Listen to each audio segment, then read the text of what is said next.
নাটক হঠাৎ দেখা, কাহিনী কল্যাণ মুখোপাধ্যায়, নির্দেশনায় স্বাতী চক্রবর্তী, অভিনয়ে স্বাতী চক্রবর্তী, আনন্দমোহন গোস্বামী, আবহে আকাশ ব্যানার্জি।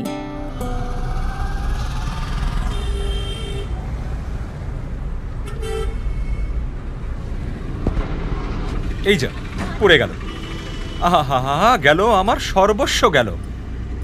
এই যে আপনি এভাবে আমার গায়ে এসে পড়লেন কেন?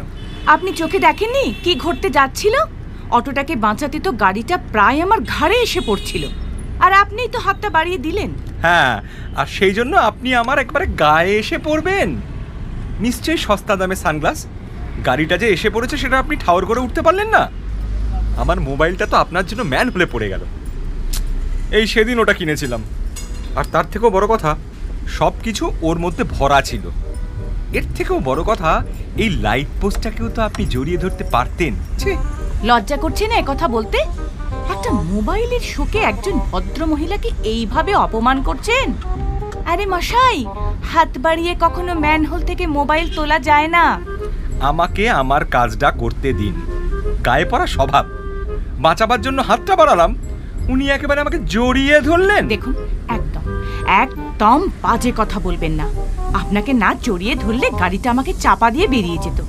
এতক্ষণ ওই ম্যান হলে এই ওম্যানকেই আপনাকে খুঁজতে হতো। আপনারও তো চোখ ছিল, সরে যেতে পারেননি? আপনার মতো কালো বেঁটে মুদিওয়ালার গায়ে পড়ার থেকে ম্যান হলে পড়ে যাওয়া উচিত। একদম বাজে কথা বলবেন না। আমি মুদিওয়ালা, আর আপনাকে কি সুচিত্রা সেন লাগছে নাকি? যত সব। সুচিত্রা সেন নাই লাগুক, তা বলে ভিখিরিও নই, বুঝলেন? আমার হাতে একটা ফুলের তোড়া ছিল, সেটাও জলে পড়লো। ফালতু কথা ছাড়ুন, আমার মোবাইলটার কি হবে সেটা বলুন। জলে পড়লে যা হয় দেখেন না, মানুষ জলে পড়লে কেমন হয়। ম্যান হলে পড়েছে মানে ওর শ্রাদ্ধ কমপ্লিট। আমার ফুলের তোড়ারও তো একই অবস্থা হলো। সমাধান? বাবা বাবা বাবা বাবা, চমৎকার সমাধান। আমি কিন্তু সহজে ছাড়ছি না। আপনার জন্য আমার 14,000 টাকার মোবাইল জলে পড়ে গেল। আমি আপনাকে সহজে ছাড়বো না। মানে আমাকে ধরে রাখবেন?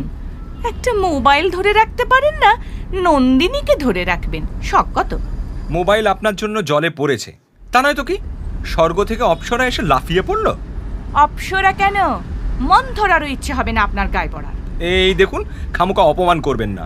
হতে পারি বেটে, খাই কিন্তু খেটে। ঘাটিতে কোনো বুদ্ধি নেই। অপমানটা যে মন্থরাকে করলাম সেটা তো বুঝলেন না। আপনি আমার গায়ে পড়েননি সেটা বলতে চাইছেন? মিথ্যে কথা বলতে আপনার লজ্জা করছে না? কি আশ্চর্য! কোথায় বললাম পড়িনি? আপনি তো অসম্ভব অভদ্র। অবশ্য পুরো পুলিশ জাতটাই তাই। এই শুনুন, ওই জাতটার তুলে বলবেন না একদম। কিসে কিসে আপনি অভদ্রতা দেখলেন? মিথ্যেবাদী কোথাকারে? কোনো নারীকে মিথ্যেবাদী বলতে নেই, হাজার মিথ্যে বললেও। আপনি নারী? আপনি আপনি আমাকে আপনার নারী বলে মনে হচ্ছে না? ঠিক আছে ঠিক আছে, সরি। আমার মোবাইলটার কি হবে সেটা বলুন। তা আমি কি করব? মিছে বেড়ালের মতো ম্যান হলে ঢুকে মোবাইল খুঁজবো? না, মোবাইলের দাম দেবেন, ব্যাস। ব্যাস? দাম দেব বলতে পারলেন? আপনি পুরুষ মানুষ। একটা দুর্ঘটনা যাতে আমিও ক্ষতিগ্রস্ত হয়েছি সমানভাবে, আমি কেন দাম দেব? সমান ক্ষতি? জানেন, আপনি জানেন আমার কি ক্ষতি হলো? সুতপার কাছে আমার ফোন নম্বরটা একমাত্র যোগসূত্র। সবে আমাদের আলাপ হয়েছে, ওর নম্বরটা পর্যন্ত আমার এখনো মুখস্থ হয়নি। এবার কিভাবে আসবে? আজ আমাদের প্রথম দেখা হওয়ার দিন। তা সুতপাকে? সবে আলাপ হয়েছে, বন্ধু সুতপা রায়। সকাল থেকে এভাবে দাঁড়িয়ে থাকতে থাকতে সুতপাকে নিশ্চয়ই বলেছেন যে আপনি এখানেই দাঁড়িয়ে আছেন। হ্যাঁ, সেটুকু বুদ্ধি আমার ঘটে আছে, কিন্তু আপনার ঘটে যেটা নেই সেটা হচ্ছে আমি এখন ওকে চিনব কি করে। মানে না দেখেই বন্ধুত্ব? আশ্চর্য। তা যাক, ছবি তো দেখেছেন? না, ছবি দেখিনি। ফেসবুকে ওর প্রোফাইলে শুধু একটা সুন্দর চোখ আঁকা আছে। আপনার ছবি নিশ্চয়ই সুতপা দেখেছেন। কি করে দেখবেন? আমারটাতে তো শুধু বাঁদরের ছবি দেওয়া আছে। যথার্থ। হোয়াট? একবার বললেন মুদির মতো, একবার বললেন বাঁদরের মতো। আপনি কি ভেবেছেনটা কি? কি ভেবেছেন?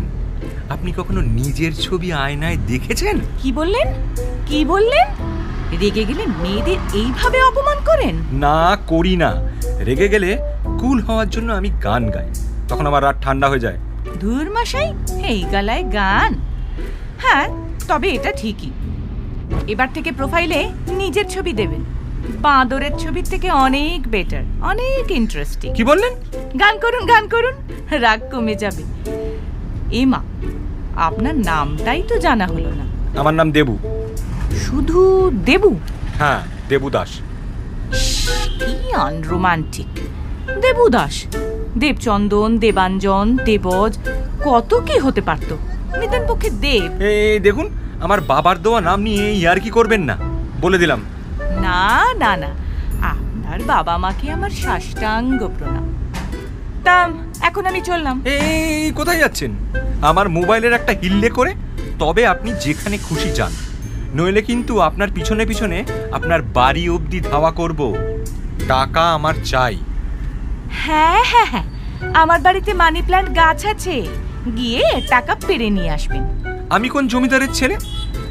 আমি কাজ করি একটা সরকারি অফিসে ছাপোষা কেরানি। আমি কোথা থেকে আবার মোবাইল কেনার টাকা পাবো বলুন তো? ওটা আপনাকে দিতে হবে।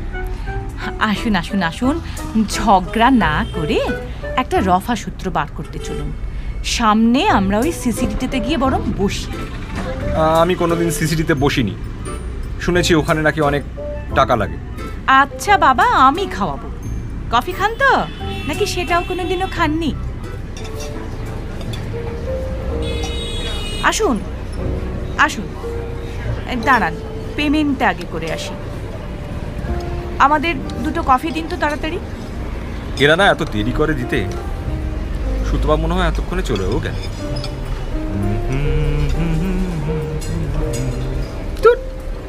এখনো দিল না। কফিটা নিজের পয়সায় খাওয়াচ্ছি, বুঝলেন দেবুবাবু? নিজের পয়সা না বাপের ঝাড়া পয়সা? মাইন্ড ইউর ল্যাঙ্গুয়েজ, আমি চাকরি করি। বেশ তো, তাহলে তো আপনি মোবাইলের টাকা দিতেই পারেন। উফ, মোবাইলের দুঃখ ভুলছেন না? না না, ভুলছি না, ওটা আমি আদায় করেই ছাড়বো। একটা কথা বলি? বলুন। ওটা আমি ইনস্টলমেন্টে দিই। ইনস্টলমেন্ট? তারপর ইনস্টলমেন্ট ফেল করলে আমি কি আপনার পিছনে পিছনে কাবলিওয়ালার মতো ছুটে বেড়াবো? এখনই বা কম কিসে, ছিনে জোকের মতো ধরেছেন তো। আচ্ছা, একটা কাজ করুন, আমার একটা পুরনো ফোন আছে ব্যাগে, ওটা দিচ্ছি, আপাতত কাজ চালান, তারপর দেখছি কি করা যায়। এতে আজকেই একটা সিম ভরেছি। সেটা হতে পারে, কিন্তু সাময়িক। 7 দিনের মধ্যে নতুন মোবাইল না হলে আমি কিন্তু আপনার বাড়ি গিয়ে ঝামেলা করব। দিন, বাড়ির ঠিকানা দিন। দিচ্ছি রে বাবা, দিচ্ছি। আজকেই সিম ভরিয়ে নিন, নিয়ে আমার নম্বরে একটা মিসড কল দিয়ে দেবেন, তারপরে পরে আমায় সিম ফেরত দিয়ে দেবেন। ঠিক আছে। ঠিক রাত 10টায় হোয়াটসঅ্যাপে একটা টেক্সট করব, সঙ্গে সঙ্গে উত্তর চাই। আমি রাত 10টায় খেতে বসি, রাত্রি 10:30টায় বজ্রাসন করি, আর রাত্রি 11টায় এইসবগুল খেয়ে শুয়ে পড়ি। বাঁ হাতে টেক্সট করবেন? আমি বাঁ হাতে টাইপ করতে পারি না। তাহলে হাত ধুয়ে এসে করবেন, নইলে কিন্তু মোবাইলের পয়সাও পাবেন না। ঠিক আছে। এই নিন আমার পুরনো ফোন, নম্বরটা নোট করুন। দিন, একটা কলম দিন আর একটা সাদা কাগজ দিন তো। দাঁড়ান, এই নিন। আরে কফিতে চুমুক তো দিন, ঠান্ডা হয়ে যাবে যে। এই, হ্যাঁ, লিখে দিলাম। এখন থেকে এই নম্বরটা আপনার। যাক বাবা, আমাকে আর দাম দিতে হবে না। মানে মোবাইলের দাম আপনি দেবেন না? কায়দা করে একটা পুরনো ফোন গচাতে চাইছেন? এমনি আমার মেজাজ গরম, সেই কখন সুতোপার আসার কথা। এমনি মেয়েরা চিরকাল লেট, তার উপর মোবাইলটাও গেল। সব মেয়ে কিন্তু লেট নয়। রাগে আমার গা জ্বলে যাচ্ছে, উনি আমাকে এখানে জ্ঞান দিচ্ছেন। গান করুন, গান করুন, রাগ কমে যাবে। মানে আপনি ইনস্টলমেন্টেও টাকা দেবেন না? সুতোপাও গেল, মোবাইলও গেল। দেখুন, বাচ্চা ছেলেদের মতো করবেন না তো। হ্যাঁ, বাচ্চা হতে পারি, কিন্তু বোকা নই। খুব রেগে গেছেন দেখছি। পুরনো মোবাইলটা দিয়ে গেলাম, ওটা দিয়ে কাজ চালান। টাটা। Taxi, taxi. কফি খাওয়ালাম, মোবাইল দিলাম, আরো চান? নিন নিন, দাঁড়িয়ে দাঁড়িয়ে গান করুন। চলো ভাই সাহেব। ওরে বাস, এই তো পুরো ঢপ কেস। ব্লাফ দিয়ে বেরিয়ে চলে গেল। একজন মহিলা আমাকে চিট করে বেরিয়ে গেল। 14,000 টাকার মোবাইলের বদলে কি পেলাম? একটা পুরনো মোবাইল। ঠিকানাটা পর্যন্ত দিয়ে গেল না। হ্যালো হ্যালো, এই রে কেটে গেল। একটা মেসেজ ঢুকেছে মনে হচ্ছে, দেখি তো কে করেছে। 170 চিত্তদাস লেন, কলকাতা 54। ঠিক এই সময় এখানেই দাঁড়াবেন আমার জন্য একটা ফুল কিনে, গোলাপ। আপনি খুব cute. Love you love you. রেগে গেলেন তো? তাহলে গান করুন। গান করতে করতে যেদিকে দু চোখ চায় চলে যান, আর তা না হলে বাড়ির দিকে। ও, আর একটা কথা, সুতোপাকে চিনতে ভুল করো না রিজু। মোবাইল বড় নাকি সুতোপা? মানে ওটাই সুতোপা ছিল? তাহলে আগের নামটা পুরো ঢপ। আবার কি মেসেজ করেছে? কাল কিন্তু এই সময় ঠিক একই জায়গায়। তুমি যে আমার, ওগো তুমি যে আমার।